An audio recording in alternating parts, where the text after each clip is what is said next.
Hi guys, this is Dr. Hemlata Padharia and I coach USMLE Step 1 and Step 2 CK students. Basically, I coach foreign medical graduates and I have done my MD in pathology back from India.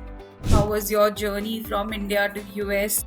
Let's start with that interesting question. Okay. What are the key difference between step 1 exam, step 2 and for IMGs basically? How can IMGs effectively plan their USMLE study schedule? And Doctor, as you spoke about the resources, can you please suggest few resources that doctors should use? Doctor, for IMGs, basically when they have to shift from any country to different country, there are some steps which they have to follow.